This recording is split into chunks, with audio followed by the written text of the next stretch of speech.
Treasure Island by Robert Louis Stevenson. First published 1883. Chapter 14. The First Blow. I was so pleased at having given the slip to Long John that I began to enjoy myself and look around me with some interest on the strange land that I was in.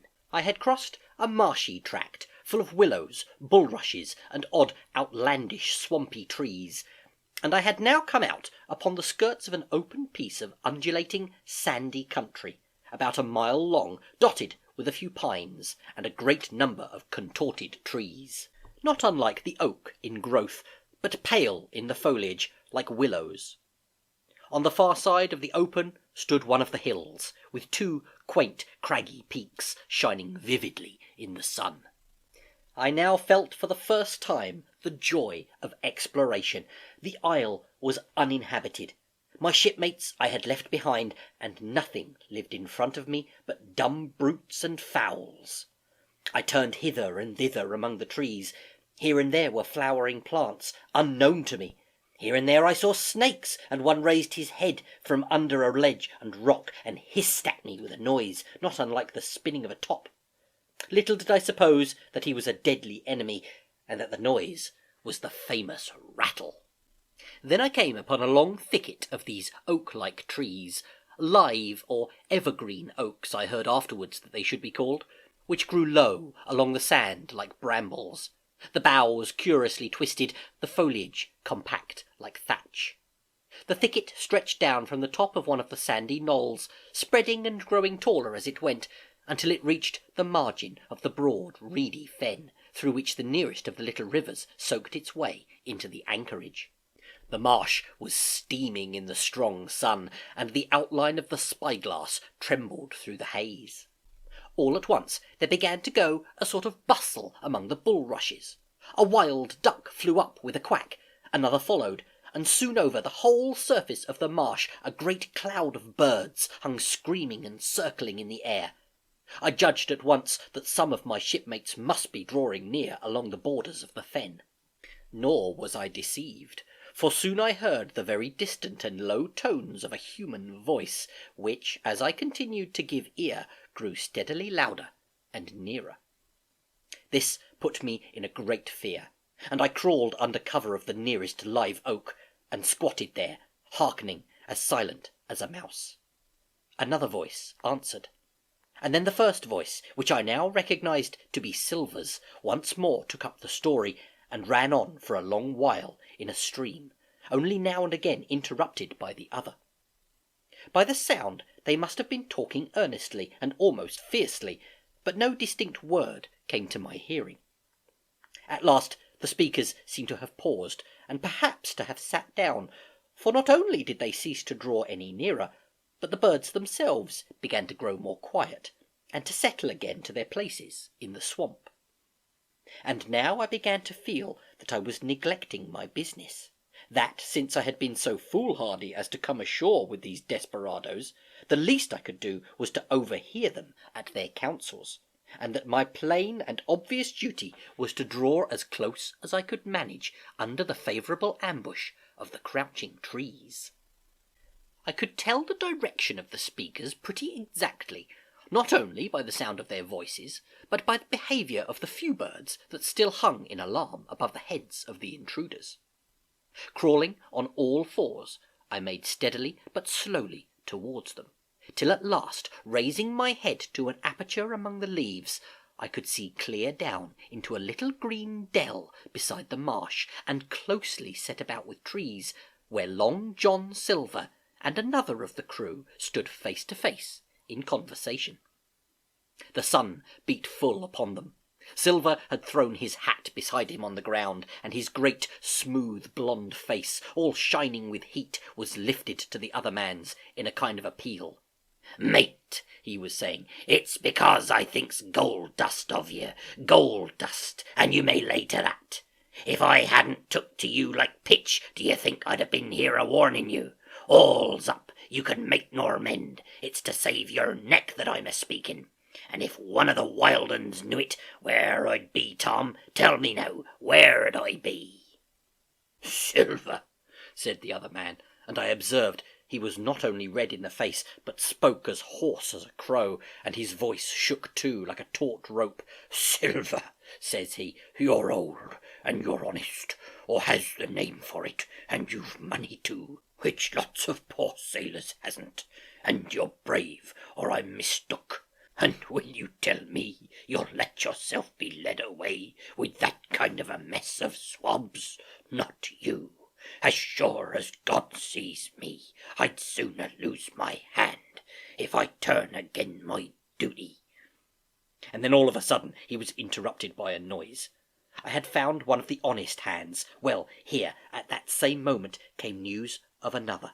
Far away out in the marsh there arose all of a sudden a sound like the cry of anger, then another on the back of it, and then one horrid, long-drawn scream.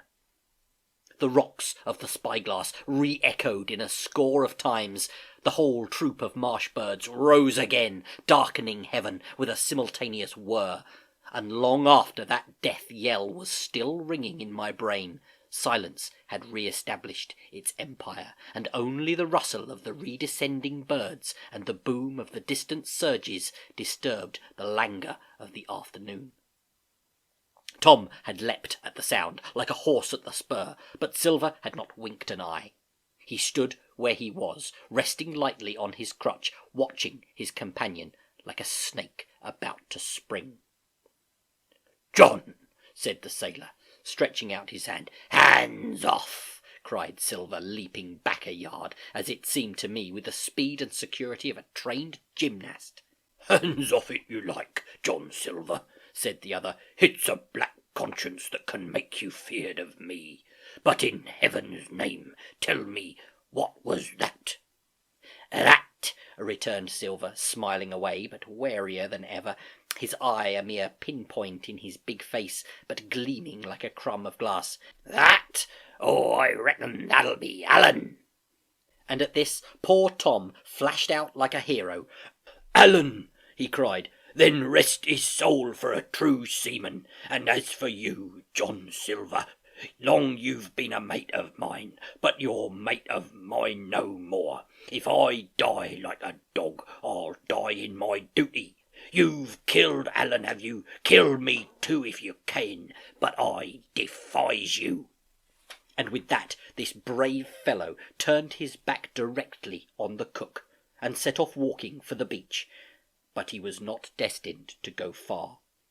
With a cry, John seized the branch of a tree, whipped the crutch out of his armpit, and sent that uncouth missile hurtling through the air. It struck poor Tom, point foremost, and with a stunning violence, right between the shoulders, in the middle of his back. His hands flew up, he gave a sort of gasp, and fell. Whether he were injured much or little, none could ever tell. Like enough to judge from the sound, his back was broken on the spot. But he had no time to give him to recover. Silver, agile as a monkey, even without a leg or crutch, was on top of him next moment, and had twice buried his knife up to the hilt in that defenceless body. From my place of ambush I could hear him pant aloud as he struck the blows. I do not know what it rightly is to faint, but I do know that for the next little while the whole world swam away from before me in a whirling mist. Silver and the birds, and the tall spyglass hilltop going round and topsy-turvy before my eyes, and all manner of bells ringing and distant voices shouting in my ear. When I came again to myself, the monster had pulled himself together, his crutch under his arm, his hat upon his head. Just before him Tom lay motionless upon the sward, but the murderer minded him not a whit, cleansing his blood-stained knife the while upon a wisp of grass. Everything else was unchanged. The sun still shining mercilessly on the steaming marsh and the tall pinnacle of the mountain, and I could scarce persuade myself that murder had actually been done, and a human life cruelly cut short a moment since before my eyes. But now John put his hand into his pocket, brought out a whistle, and blew upon it several modulated blasts that rang far across the heated air. I could not tell, of course, the meaning of the signal, but it instantly awoke my fears. More men would be coming. I might be discovered. They had already slain 2 of the honest people. After Tom and Alan, might not I come next? Instantly I began to extricate myself, and crawl back again with what speed and silence I could manage, to the more open portion of the wood. As I did so, I could hear hails coming and going between the old buccaneer and his comrades, and this sound of danger lent me wings. As soon as I was clear of the thicket, I ran, as I had never run before, scarce minding the direction of my flight, so long as it led me from the murderers. And as I ran, fear grew and grew upon me, until it turned into a kind of frenzy. Indeed, could anyone be more entirely lost than I? When the gun fired, how should I dare to go down to the boats among those fiends still smoking from their crime? Would not the first of them who saw me wring my neck like a snipe's? Would not my absence itself be an evidence to them of my alarm, and therefore of my fatal knowledge? It was all over, I thought. Goodbye to the Hispaniola, goodbye to the squire, the doctor, and the captain. There was nothing left for me but death by starvation, or death by the hands of the mutineers. All this while, as I say, I was still running, and, without taking any notice, I had drawn near to the foot of that little hill with the 2 peaks, and had got into a part of the island where the live oaks grew more widely apart, and seemed more like forest trees in their bearing and dimensions. Mingled with these were a few scattered pines, some 50, some nearer 70 feet high. The air, too, smelt more freshly than down beside the marsh. And here a fresh alarm brought me to a standstill with a thumping heart.